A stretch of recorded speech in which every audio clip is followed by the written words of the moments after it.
Okay, I'm going to see if I am streaming by going to my own page on YouTube. And let's see. Haha. All right, cool. Good job. Good job, Restream. Hi there. Welcome to week 1 of AGD. That should say AGD. It says MAGC. That's the old acronym.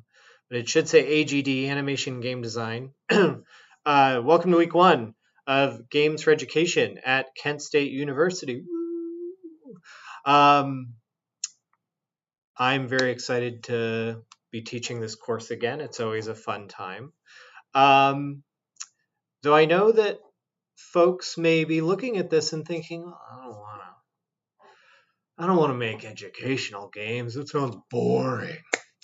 But that's what we're going to discuss today. We're going to discuss what this world is and what kind of things you learn, what kind of skills you gain by making these kinds of games that you can carry into maybe your independent development or your eventual studio job, if that's where you want to go, or even the opportunities job-wise to join this sector of the industry, which is a very exciting and very productive one for many people.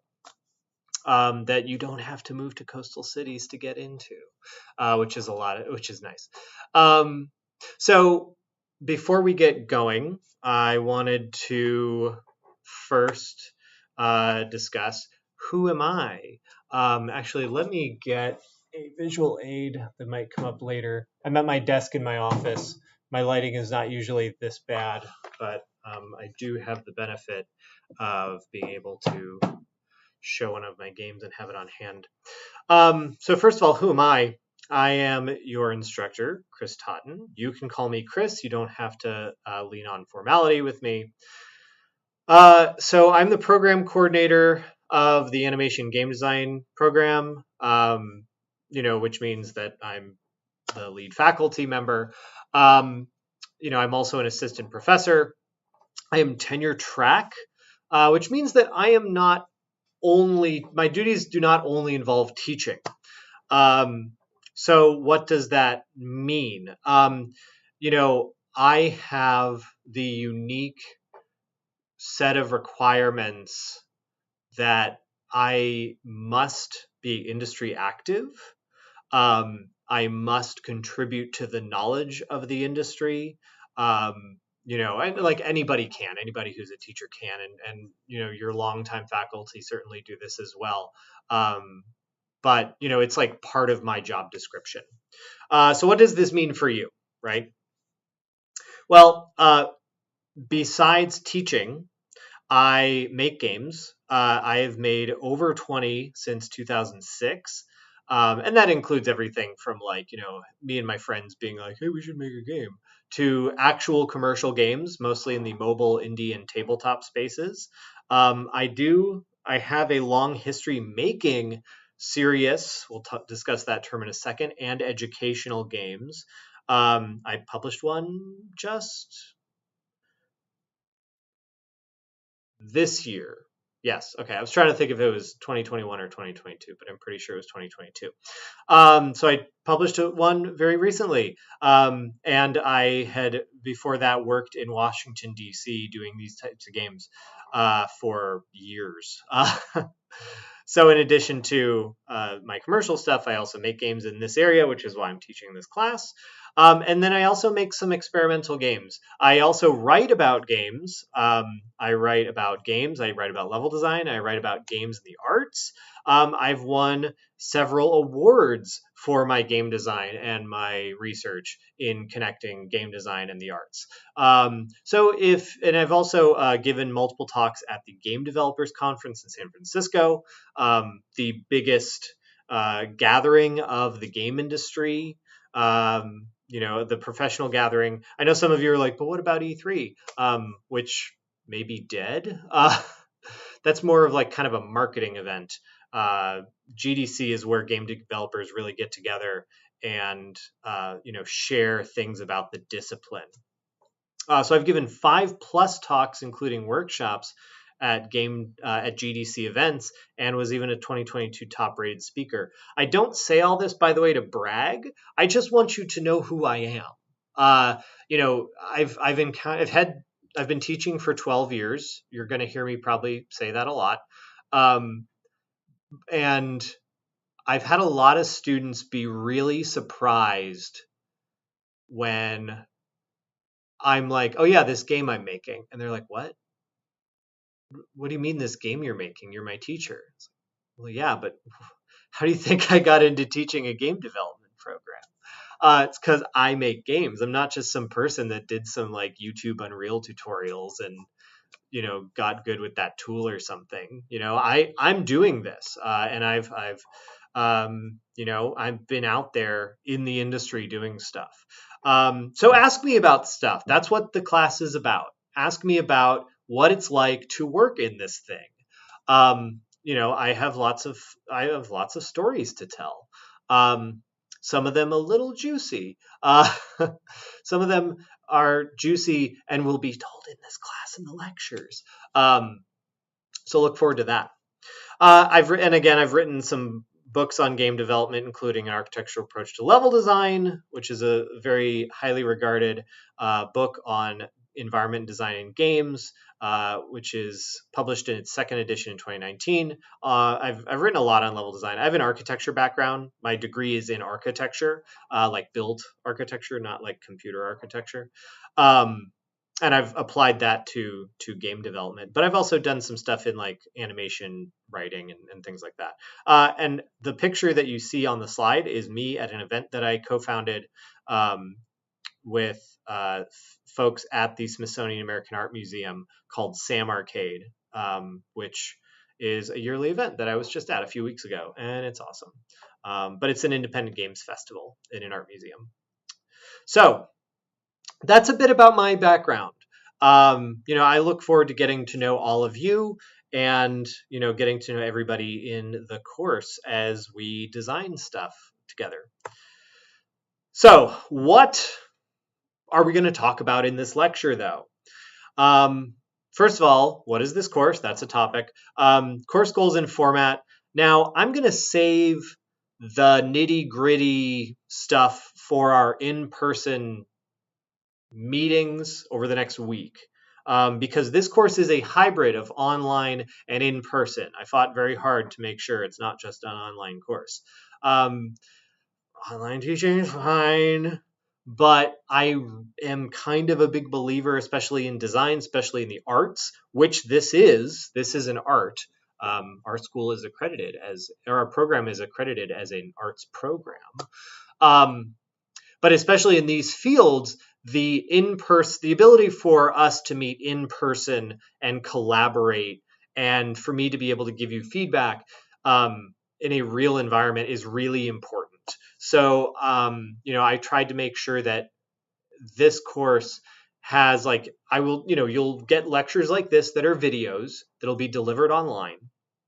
And I'm using YouTube to record them both so I don't have to have a ton of raw video footage on my hard drive, but also because then you could just go to YouTube and I can make like a playlist and you can access it on your phone. I've heard of people like listening to this as a podcast, which sorry that I'm a terrible podcaster. I don't do all the best practices one should do. But the course content will be delivered online. So readings and activities and things, that's all online on Canvas. And then we will meet in person and I can look at your stuff and play test and we can talk about the topics in the course or talk about your project and do some Q&A. And those are divided up by campus and by day. So I believe that Mondays are when I'm going to be on the Tuscarawas campus. Wednesdays, I'm going to be on the Stark campus, and Thursdays, I will be on the Kent campus. Those times are in your syllabus, so go check those out. Also, yeah, read the syllabus, please. It has all the information that you'll need to know, including the day of the fall showcase. So if you are familiar with last spring, we did a spring showcase here at the Tuscarawas campus, which is where my office is. In the Performing Arts Center down here, which is a very nice building. It's kind of like I'm trying to make a little Sam Arcade for us, a little festival. So that's what we're gonna do. It was so successful and people liked it so well. They were like, "Can we have a fall showcase?" And I was like, "Yes." I said, "I don't know. Can we have a fall showcase?" People at the Performing Arts Center, and they said December 6th is available. So put it on your calendar now, December 6th, Performing Arts Center, Tuscarawas campus. Now, if you're up at like the Kent campus and you're like, transportation, I'm telling you now, in August, so that you can make arrangements in the intervening 3+ months to have transportation. So again, this is why it's good that we have Discord and in-person meetings, so you can all like get to know each other, and then hopefully arrange some transportation. We can also maybe do some other things. I just don't want to announce anything before it's set in stone. I don't like to do that. It drives the people who are like fans of my projects like crazy when I just won't announce things that they want. I'm like, I'm not going to announce something and then be in trouble for lying to you. We're going to try to work on some other solutions, but I can't promise anything right now. So we're going to talk about, what is this basically, and then some game design basics. You have a case study game to play every week. You can do this on your own time. And these games are they're really not long. It's not like a 50-hour RPG. They are usually like very short experiences. And you're going to notice that these games are made by very small teams. Now, I've had some students get really surprised by that because they're like, this game sucks. It's like a text adventure and it's like 2019. What? No. These games are made by small teams. They're often highly expressive. They are often highly personal. And they show you what a small team typically does. So you don't see a ton of games that look AAA. But these are usually award-winning. These are usually highly news-making, like in mainstream news outlets. So these games, they have a different set of goals, but they look like small indie games because they are. And that's kind of how that's what this class is designed to help you explore, is this idea of how does one create innovation and create something really out off the beaten path with a limited tool set within a limited budget and within putting a lot of highly creative power behind it. This week's game is a game called September 12th. So first of all, I'm going to try to speed it up. This class teaches you to make games that address real-world issues. That is what the class is about. I know that the class says games for education. Games that are educational are part of this type of game, but they're not everything. And this is actually, so some of you are like, why is the game called why is the class called Games for Education? Because that's literally the best, most understandable name we could come up with that encapsulates this actually very complex sector of the industry. So educational games are a part of this. Next week, when we look at types of educational games, that is certainly going to be one of the types of educational games, or transformational games. That's the term we're going to use in this course. That's a type. But, you might have games that are not specifically like for learning math. That's an educational, like, standard edutainment educational game. You might have a game that is designed to build empathy or to express somebody's personal life experiences or to subvert areas of game design or to advocate for a group that wants to lobby for something in Washington. And I don't say that as like some kind of fictional reality. Like, I made those, you know, games that do all kinds of things. So, it's any game that addresses a real world issue. So education, you might be familiar with, actually, this might even be before some of your time. I don't know when the cutoff for playing Pajama Sam was, but Pajama Sam series, highly popular series of educational games for kids, which I believe also was worked on by Ron Gilbert, who made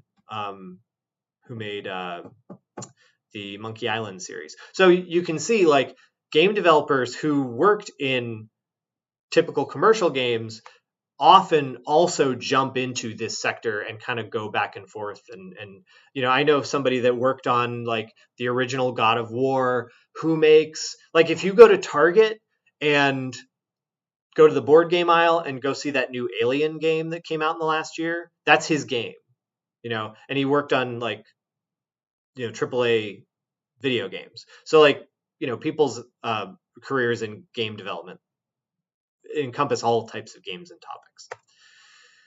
topics. There's often games for training. So, here's a game that treats people to be nurses. This is, a game for like that kind of, it's for teaching you to work with patients. And it's literally called virtual patient management. And we'll go over, how these games are designed next week. There's awareness games. Like, some games just build awareness of other people's life experiences or things that are happening around the world. So there's a game called Bury Me My Love that you can actually, it's on mobile, it's on the Switch, it's on a number of other devices, but it's a game where you are the partner of a Syrian refugee and you help her make decisions about her journey through texting with her. And sometimes those, decisions have very dark consequences, because this game is about people's actual lived experiences, what it's like actually being a Syrian refugee. So, this is a highly expressive and personal game that has done very well and has had some like crossover into the typical commercial space. And then there's also games that build empathy. So, Deadbolt by Elizabeth Sampat. It's a game where, a group of people kind of like get to know one another through the gameplay, but the developer, it's a game that's draws out people's, personal traumas and experiences, and gets people to kind of like build empathy with one another. And it's a card game. It's completely a card game. So not only are these games of different like gameplay styles, they also are often in different, I guess, media types. So, when I started this course, I was asked, all right, so what engine are you teaching in the course? What do you mean, what engine am I teaching in the course? There's no educational game engine like, oh, download Math Blaster. That's the name of an educational game, not an engine. But imagine there was an engine also called Math Blaster. It's like, you're not going to download Math Blaster and then like, oh, you're going to build your math game in it. It's like, oh, let's build an English game. No, you can't do that. You need Grammar Blaster for that. That's not how this works.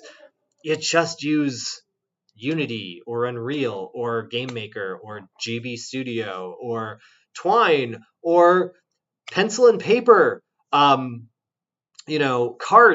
whatever. The game type is up to you.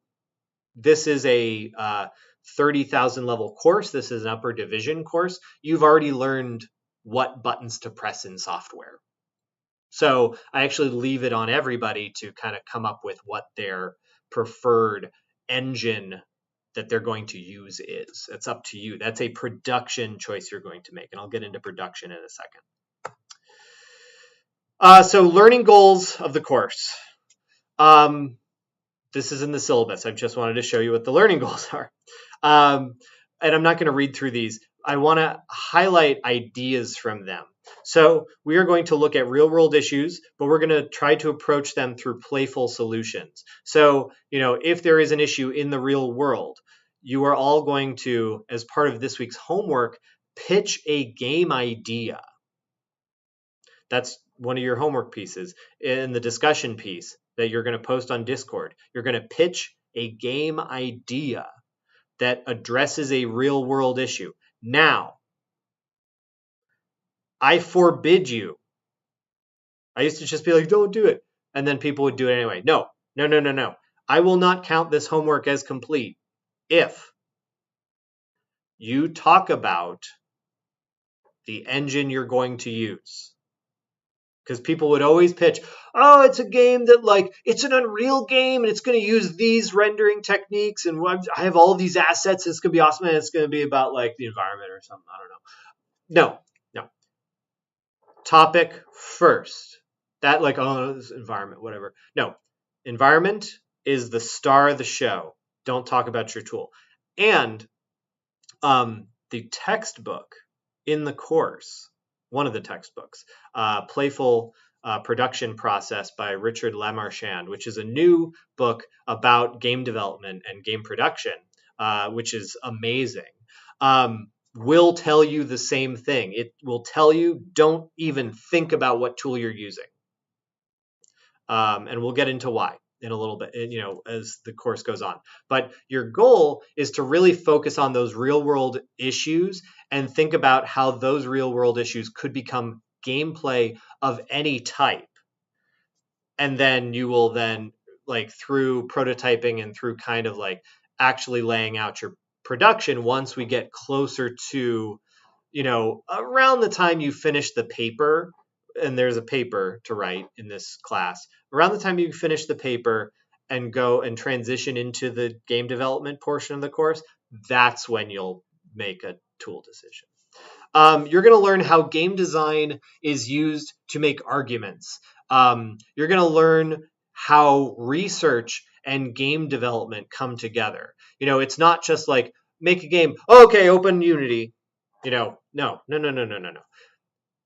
How does learning about the thing that you're making the game about affect gameplay?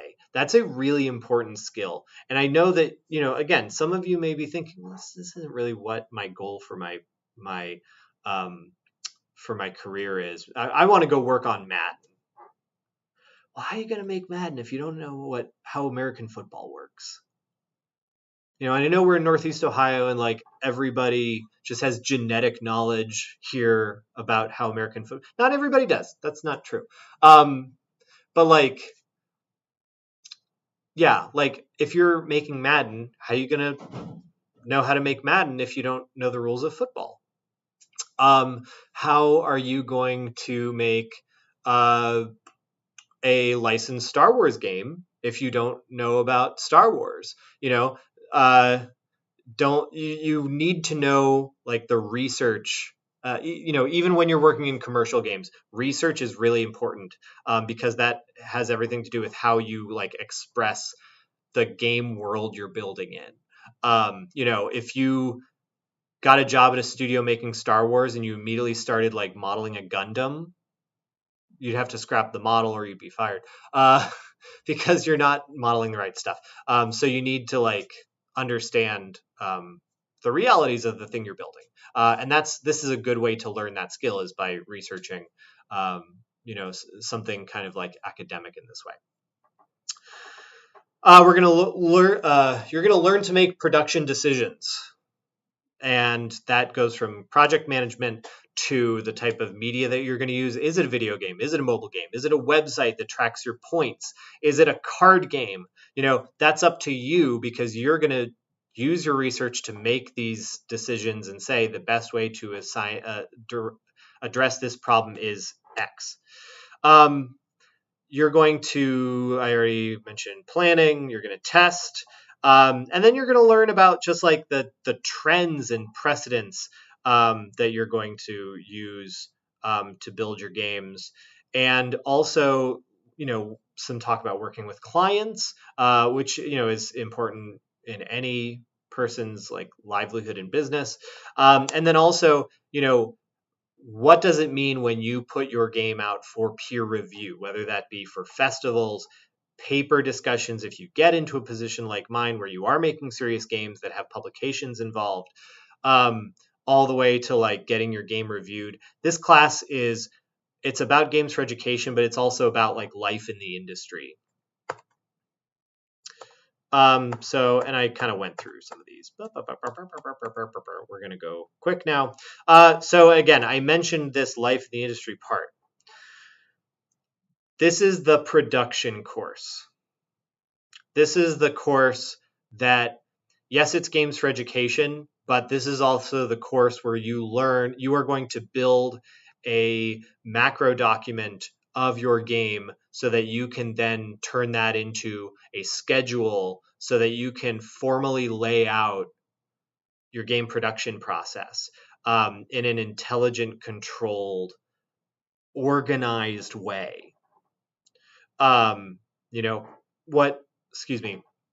What I've so often seen young designers do is, okay, hey, everybody, make a game. The game should be about this. It should be about this many levels or this much time. Go. And then they immediately open Unreal or Unity, assuming that they're going to, without even an idea, just like, oh yeah, well, the games are made in Unreal and Unity. Boop, boop, boop. They just open up a computer program, and somebody opens Maya, and they just start making stuff. They don't really have an organized method, and then they run around with their hair on fire for like months and months and months and months, and then they like hand in something like at the end. That's not this class. Hopefully will break you of those habits, because this is going to be the class where you sit down, you lay out your plan, and this is what the class is about. It's about laying out your plan. It's about organizing your production into like, okay, we are going to work on this feature this week. You do this piece, you do that piece, you do that piece, you do that piece.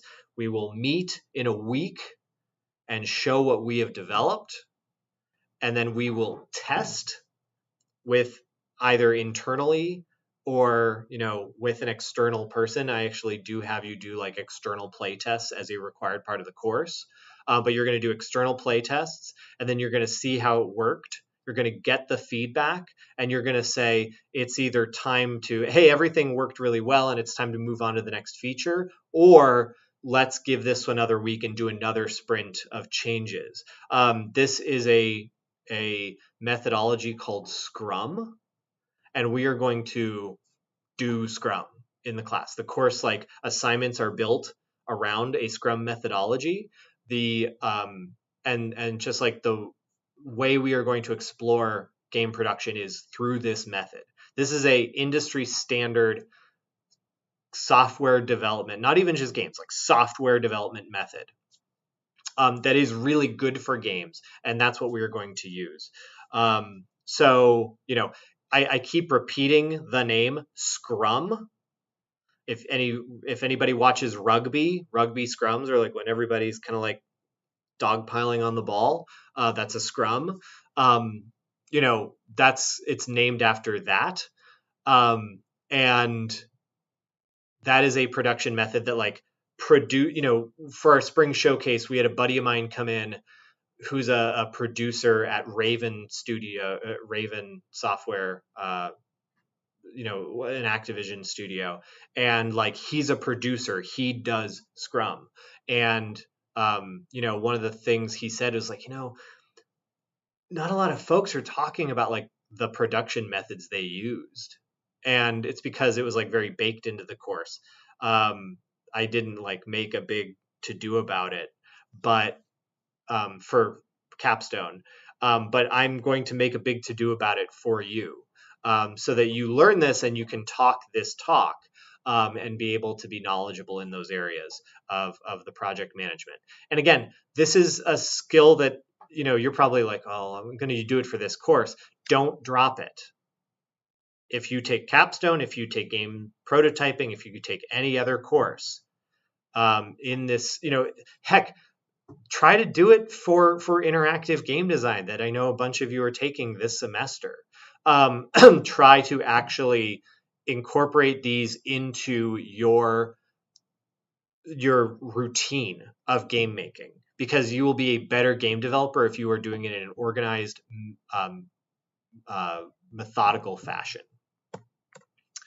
Again, iteration, we're going to be, I just mentioned this iteration piece, but we're going to be making something, showing it to external people that haven't played it before, taking into account, like taking feedback on it, and then taking that feedback and then incorporating it into our next steps. For this, you're going to want to, we'll talk about prototyping, but you're going to prototype, you're going to try to make like quick and dirty prototypes as soon as you can, which may involve like paper prototyping, i.e., not just jumping into, I've picked on Unity and Unreal enough, Game Maker, not just jumping into the tool that you assume you're going to use. You might, through making a paper prototype, realize that like, oh, it's actually a very good card game. And that gets the thing across with low barrier to entry. We'll talk about those like human factors that go into like choosing a design methodology. But we're going to be working with iteration a lot. Just to illustrate what I mean by iteration, here's a picture of a gray box level from the game God of War. So the game did not always look pretty. It looked like this for a lot of it. And this is a prototype of a level where they're just like making some draft geometry because they don't want to commit to like really how the game is going to look at the time. So in a 3D game, you do these gray boxes or they're called blockouts or white boxes. You'll hear many terms for many things in the industry, but typically what they do is they'll make these kind of rough drafts, play them, see if they accomplish the experiential goals. I'm not even using that 4-letter F word, that troublesome word, that assumes a certain set of emotions for games. But, if it accomplishes the experience they want for that piece of gameplay, then they can refine it and add art and do cool stuff to it. But, if you were to make it like that right away and it sucks and the level sucks, oh no,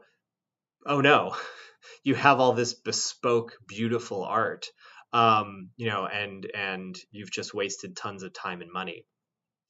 From your budget, from the limitation of time and money that you have to accomplish the project. So, this is why we do these rough prototypes, to see if things work and are accomplishing the goals we have. And then once we know that they are, then we can make it pretty.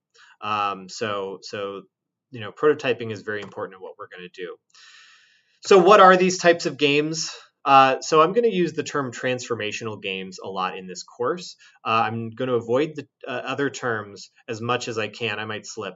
But transformational games is a nice term because it encompasses a group of game types that are those developed with the intention. Intention is bolded and highlighted there because, again, we are not just slapping some stuff together in construct, trying to pick game engines to pick on, because I always pick on Unity and Unreal because they're so big, and they're the things you take classes in because they're so big. But like, I'm just trying to pick on other engines. You don't just like open construct and then just like start putting stuff together and then, hope a game comes out of it. You are designing with intention and planning, because what you're doing, you're going beyond just like fun. that kind of like vaguely defined word that can get us into trouble. You're going beyond just this idea, and you are trying to create an experience that some will inform and hopefully maybe even like, basically the goal is to have the player walk away with something. And I'm not trying to talk about like, play to earn, that kind of model. I'm talking specifically more about like, if the game, let's use an educational game. If you practice math in the game, you will be better at math because you have practiced a math skill, right? You are walking away. The game generates a real world impact. Teaching kids not to drink and drive. Teaching people on parole life skills so that they don't return to prison because they now know how to conduct a job search and stay, kind of on the right path. Those are games I worked on, right? And so these are things that you are designing around. So transfers and persist beyond the game. So that's the author of one of your textbooks, the Transformational Framework, which is a free book. So please go check that out. So again, easy example from my childhood, the Oregon Trail. This is the Oregon Trail Deluxe from 1992, which is the one that had mouse, inputs. But, it was an awesome game that we played after we were done with our Microsoft Excel work, like learning work in middle school. But then, like, I know what Chimney Rock is. I know all these random facts about Western expansion because I played the Oregon Trail.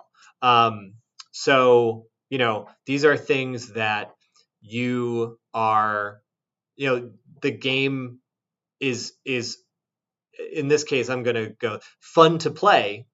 The game is engaging, but then also, I walked away with like some knowledge I wouldn't have otherwise had. So again, the intention of the Oregon Trail: educate the player about Western expansion. Design a game that has players manage a wagon train, making decisions about aspects of the journey, encountering outcomes that settlers would have on the real trail, i.e., come to river, do you want to ford river or find a crossing? And then here's the, ford river, have crossing, and then it gives you like a piece of feedback based on like what happened when settlers tried to do those things. And that informs you about like kind of the give and take of, well, if I try to go find a crossing, it's going to make this journey take longer, which may put me in the path of some bad weather. But I could try to ford, which is extremely risky because then, the parts of my wagon could get like swept away. And somebody, people could die because they were swept away by like a river that was deeper than we thought. So, those are the things you have to weigh when you play this game. But that tells you about the risk of this type of travel in the 1840s. Transfer and persistence. Again, I'm able as an adult to give you a lecture that includes facts about Western expansion in the 1840s because I played the Oregon Trail. It worked. The Oregon Trail works. So that's an example of how these games work. And again, we're going to go through these types of games, in a bigger scope next week. But it's not just education. We can do tons of stuff with this type of design. We can talk about ourselves. We can inspire people. We can help people connect or have empathy for each other. We can help people work out, like Zombies Run on that page. So, you can make consuming an 800 some page book fun. This is a game I designed. I use that fun word again. But, you can make consuming an 800 some page piece of world literature more palatable to people that don't like to read. So that's stuff we can do with games. That's the power of games. You can preserve aspects of a culture that members of the culture who practice it are quickly diminishing. That's the game Never Alone on this page. So think about things you can do with design, game design. And there it is. There's the Never Alone, the game that preserves elements of a quickly dwindling Inuit culture. And this actually was like a popular commercial game. So like, it's not that these are different worlds. I mean, heck, because of my background, most of my games have this aspect to it. Whether it's a serious game, we'll talk about that in a second, or not. And that actually gives these games novelty. So like Never Alone, it's a highly important game from a transformational standpoint. It's also a really engaging video game that has had commercial and critical success, and has a lot of novelty that contributes to that commercial and critical success. It's not just like, oh, I'm gonna make a shooter about Space Marines. It's not just that. It's not just like, let me pull from the same old pile of stuff that we think about. It's high fantasy. Wow. What if you were like a knight fighting dragons? Okay, what else you got, right? This kind of design helps you really come up with like unique themes. Here's a game called Super Better. This is a gamified website that helps you track progress in certain like self-help or self-care habits, with the hope of like, if you are motivated to do these things by tracking them on a website, they'll eventually become habitual for you. We'll talk about gamification later in the semester. But so just like put a bookmark in gamification, because there's a lot to talk about there. But this is an example of a relatively effective example of it from Jane McGonigal. So we're going to talk a lot. You're going to hear me use the term serious games throughout the semester. What is a serious game? And no, I don't mean like hardcore games. Here's a picture of Evo back when we could get together in groupings like this. It's not. I was in a job interview once where the job was for somebody to work in serious games, and I was not the interviewee. I was among the group interviewing this person, and we were like, hey, tell us about your experience or work with serious games. They're like, oh man, I love serious games. Like, Call of Duty, that's a real serious game. There's tons of stuff in it. It's like, oh no, he doesn't know what we mean. I'm not talking about hardcore games. Highly competitive hardcore games that you stream or compete in at a high level. That's not what a serious game is. Serious game is a game. I actually get yelled at for this definition. It says non-entertainment. That's most. You're going to hear me tell stories about this. The definition people would want me to use is a game made for not just entertainment purposes. Some designers will take that, depending on who they're making the game for or with, or what environment they're making it in, will just be like, ew, entertainment. No. So that's actually why I don't use the term serious game. It has a lot of baggage. If you're in this sector, you're going to use it. You're going to hear it. Warning. But I don't like to use it for this class because I like there to be more interplay, pun, between like the gameplay and the experience. That, and I don't think entertainment should be a bad thing. I know I'm preaching to a choir here, but believe me when I tell you that there are, and again, we'll talk about this, there are sectors of this, there are parts of this sector that are kind of like anti-entertainment. And part of what we'll talk about is how to deal with that. So some of you may be familiar with an indie game from 2013. Oh my gosh, it's 9 years old. Called the Stanley Parable, which is a game that subverts typical game design by, like, if you follow the tutorials that are structured like you would see in a typical commercial game, you get like the worst ending. If you go against the game, then what the game is trying to funnel you into, then like stuff happens. Well, there's an art game ending to this game. Art games are games that are very small, highly conceptual, usually about like a heavy theme. They are a sector of transformational game that I kind of think are a little on the nose. We'll talk about that. As a person who's worked with museum curators and staff on judging art games, I have thoughts. But the way this game works in Stanley Parable is like you will get to this area and the narrator will be like, "Oh, you found my art game. This is my highly conceptual game about the drudgery of duty and adulthood or something like that." And it's been a while since I've played this particular scene, but basically the game that you see in front of you is like there's and some of you who may be listening on the podcast in a podcast way, I will describe this screenshot for you.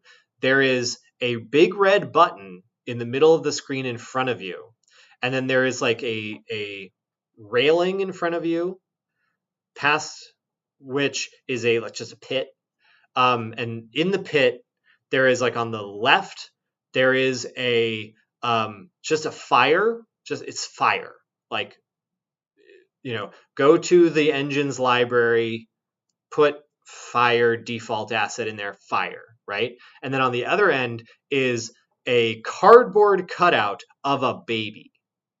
And the way the game works, and in this scene in the Stanley Parable, not the whole Stanley Parable, but this scene that makes fun of art games within the big indie game, the Stanley Parable, is that the baby cutout just starts to like go towards the fire.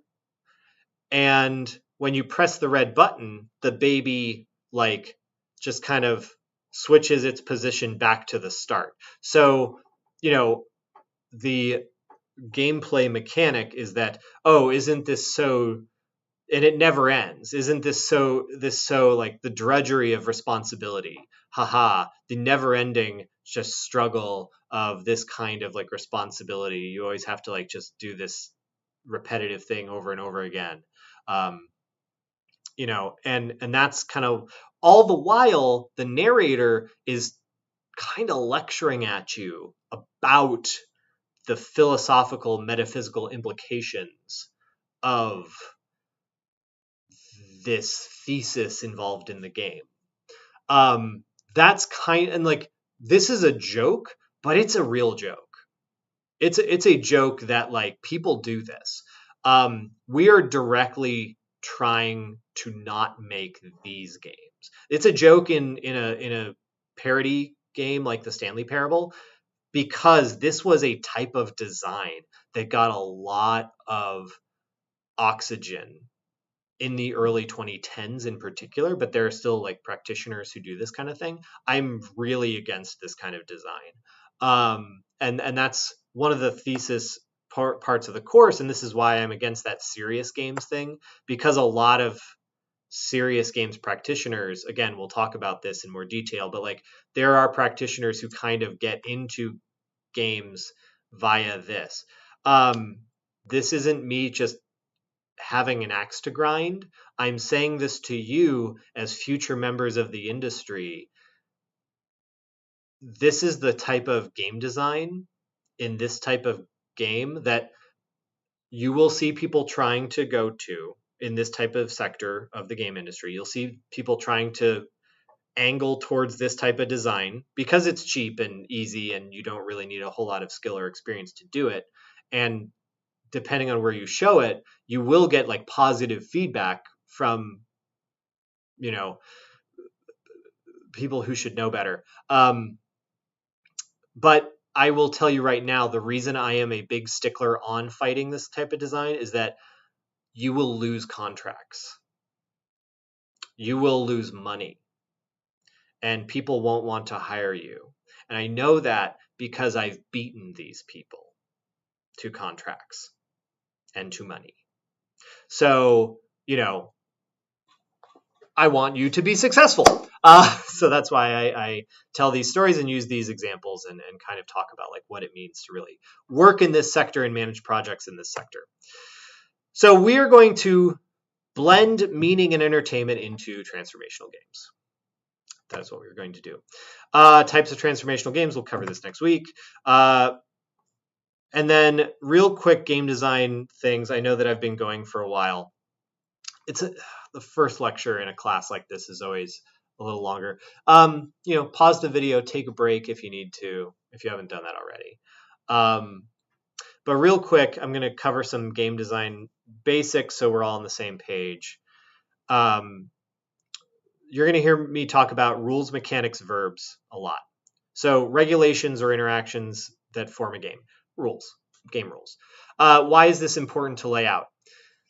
When we make games, we are not just, and again, don't just get on the computer and open Stencil. I keep going with the game engines. Games are not, there are other people that will tell you differently. I'm the one who's right. Games are not technology. They are. I mean, they yes, technology. Like this mask I have is technology. This water bottle. Where's my water bottle? Uh-oh. That's not good. Wherever my water bottle is, there you are, water bottle. This is technology. A fork is technology. A sharpened rock is technology. So games in that way are technology, and we use technology to make certain types of games. But learning how to make games is not a technological process. There are a lot of people who are very good at and have been successful in like being really good in Maya. That's a career path. It's a career path you can train to be in this industry, in this program. And we certainly make sure everybody has that baseline. But a longer career, having more options includes really being able to innovate. And I don't like that word, but like we're just going to use it for a second because it's so overused. But like being able to come up with really imaginative, creative ideas that come from another place than just pressing buttons. So when we make games, what we are doing is we are molding an experience. We are creating an experience. This is called play. Do I have play on it? No. This is called play. And the tool through which we do that are rules, mechanics, verbs. The things that like Mario jumps. That's a mechanic in Super Mario Brothers. And then we craft how the jump is encountered to create drama. Is the jump kind of short, so it's just kind of fun to do little hops, or do you have this like long yawning chasm that it's like, ooh, I can't believe I made that jump. That's dramatic, right? We mold that experience by making up different rules. You can make this game is an educational game about a certain piece of literature, but the experience that makes it work is let's laugh with your friends and be goofy around a table, right? Like in a party game. So, we create a context, a social context or a human context through rules of how to interact. And then that makes some kind of meaning come out. So here's a game you're going to see this semester. It's called Depression Quest. If you've taken gaming and culture, you've already seen this game. It's a text adventure, but the rules of its gameplay are that like it presents you with like a thing that your character is dealing with in their life. This person is struggling with depression, and the way the rules work is based on certain factors in the game. Are you seeking help? Are you on medication? Things like that. You will or will not have access to particular story choices. And that is how the game rules work, is that you are or are not allowed to access certain possibilities. I'm using words that game designers use because we're going to talk about a lot of these. You are or not allowed you are or are not allowed to access certain possibilities based on computational programmed rules in the back end of the game. That's how rules define an experience, because you might look and be like, oh, go to bed that's a good choice, but you can't make that choice. So you might get like frustrated with this person, but that kind of helps you like understand maybe like what it's like for that person, because they know that going to bed is a healthy choice. They can't bring themselves to do it. And then when you have that realization, like, oh my gosh, oh man, that person I know who's dealing with this too. Oh no, and I mean, this game has gotten, criticized in a lot of ways for its depiction of depression and things like that. I'm not here to discuss that in real depth at this moment. But that's what I'm kind of getting at, is that like it creates this environment within which you come to realizations about this thing that the game is about. And it does that because it molds regulations that craft your play. Feedback. Responses the game provides to player actions. So like the player they interact with the rules and they get feedback. That's the other end of like how this molding of experience happens. The game gives you feedback, and then that creates the experience. So in our, I know I'm going for a while. Thank you for listening to the whole video. The first few are kind of longer, and then they'll be shorter as the semester goes. This video game, this is September 12th. This is your case study game for this week. And what it is about, it was made in the aftermath of the 9/11 attacks and the beginning of the war on Iraq. And I'm not showing you this to make an argument about the war either way. The game does make an argument. And the argument that the game makes is that what the US was doing at the time was kind of a unwinnable scenario. And I'm not here to get into debates about like the effectiveness of this. I'm here to talk about like what this game was arguing through its mechanics. Though certainly we can see how things shaped up. The way that the game works is that you are a targeting reticule, and you just like aim at a spot in a town, and you press the button, and a missile, a Sidewinder missile attack happens. And your goal is to try to kill terrorists and spare civilians. But the terrorists are always moving among the civilians. So when you try to target a terrorist, a civilian will inevitably be shot. And then, so that makes a hole in the ground. The hole in the ground will then have civilians in the area come and cry over it. And then those civilians who cry over the hole will then become terrorists. And then the game just perpetuates. So it becomes it's an unwinnable game. Now, this is a rhetoric that we'll talk about game design rhetorics, but this was called the rhetoric of failure. You'd create games you couldn't win to make points about things in the world. It's almost kind of like a cliche now, the rhetoric of failure, but this is a game that like really it's a design trend. They come and go. This was the one that made rhetoric of failure a really popular thing for a while, because this is from 2003. So this was a landmark game in transformational games that you should know and you should play, regardless of your feelings on this this event in world history. So yeah, that's September 12th. Go play it and go learn about how it uses game logic and tropes kind of to turn game design and the argument on its head. Transformational games use elements of games in an intentional or subversive way to express meaning. Again, Rhetoric of Failure, subverting the idea that you can win games to create an intentional argument about the world.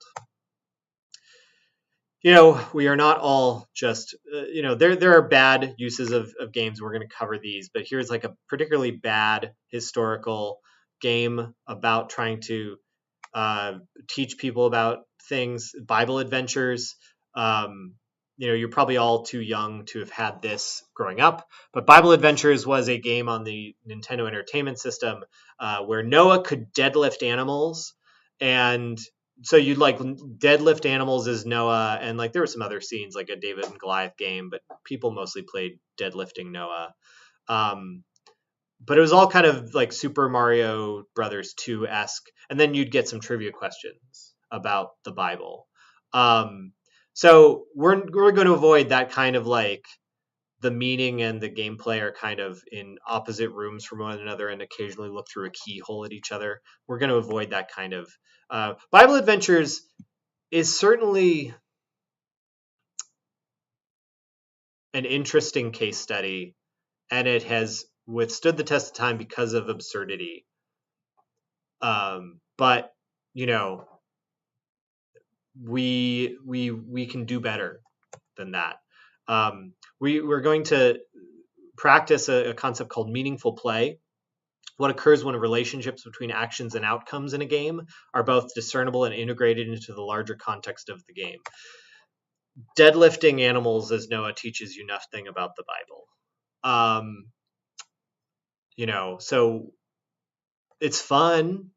It's funny. That's why it's in the slideshow, but it's not necessarily what we are looking for. We're going to try to create, it's good to have those moments of whimsy, but we want to create the moments of whimsy among good rhetoric. And like Bible Adventures fails really because the rhetoric of kind of like you play this video game and the video game is kind of cool, but it's kind of like janky Mario 2. And then you get trivia questions, and that's where the knowledge building is in like flashcards. It's not the cause and effect isn't integrated. It's not meaningful play. It's amusing play, but it's not meaningful play. So we're going to practice meaningful play and do that kind of like creation that like Stanley Parable actually does really well, and September 12th does really well, where the mechanics and the argument are really well intertwined. Now, if you've taken game prototyping with me, you've seen this diagram, and this is like one of the last things, I promise. But there are lots of reasons to make games, and we're going to cover a lot of these in another lecture. You might have a cool, innovative mechanic. You might have a cool piece of technology you want to show off. You might want to mine money from your users. That's cool, I guess. That's that's why I stopped making mobile games, because mobile was moving towards free to play, and I think some free to play is actually kind of gross. Some free to play tactics are kind of or you might have like a unique design idea or a cool story to tell. We're going to work a lot on mission this semester. But again, we want to create entertainment. We want to have meaningful play. We want the usage of the mechanics to be meaningful and interesting, not just press a button to make a baby not go into a fire. And that involves the real core of games, which is player experience. So even if you are working with like uniqueness or technology or mechanics, everything comes down to player experience, and that's what we're going to focus mostly on this semester. So week 1 homework on the class discussion Discord, and I'm going to make sure there's a week 1 posting channel for this. Post a short proposal write-up. I think I actually already did this. of a game you would like to design that addresses or raises awareness of a real-world issue. Please include a description of the issue, like a good description of the issue, the target audience of the game. This is hyper important. This is in your transformational framework textbook. Who is the target audience? Don't tell me technology. Not that technology would be your audience. Don't tell me what you're going to build it in. That's meaningless right now. That is not important at all right now. What's important is, what are you teaching and to whom? Because, we are going to have to design around the audience's ability to access certain devices or elements of who you're informing. Is it adults, children, things like that? That's going to make you make those technological decisions eventually. So, what's it about? Real world topic you want to address. Who is the target audience? Be specific. Don't just be like, for everybody. You're not Coke and Pepsi. It should be an age group, a demographic. The media you would like to make the game for. Now, okay, I said not technology, but you can start to throw like a vague sense of an idea. Don't be like, I want to make a immersive 3D Unreal world. Actually, you know what? Strike that third one. That's old. We're not doing it anymore. Strike it. Forget it. I've explicitly told you not to do it. Don't do any of it. Don't do it. Don't tell me what the game is going to be like. Real world issue, who you educating, description of the proposed gameplay. So you might have an idea of what the game might be. Try not to tie it too much to technology. And then how the game you will propose will address or educate the audience in question. That's the really important stuff. So 1, 2, and 5 there are like the real important stuff. 3 strike, 4, you can kind of maybe put in there as like a vague idea, but expect it to change. And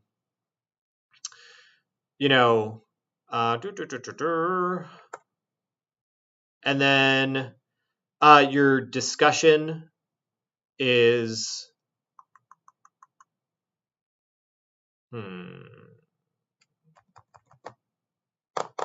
okay. Yeah, the discussion, we're also going to have this on Discord, is in at least 50 words respond to, have you ever played an educational game? And I expect these to be good answers. Don't just be like, I played Grand Theft Auto and it taught me about stealing cars. No, that's not. Give me a real answer. Did you ever play a specifically educational or transformational game? And actually use, now if you say I played Assassin's Creed and it taught me about, this era of history, and I looked into, that mode on Assassin's Creed Origins that teaches you about the historical context, that's fine. Don't be like, I played Fortnite and it taught me about how Goku uses a gun. That's no, that's not learning.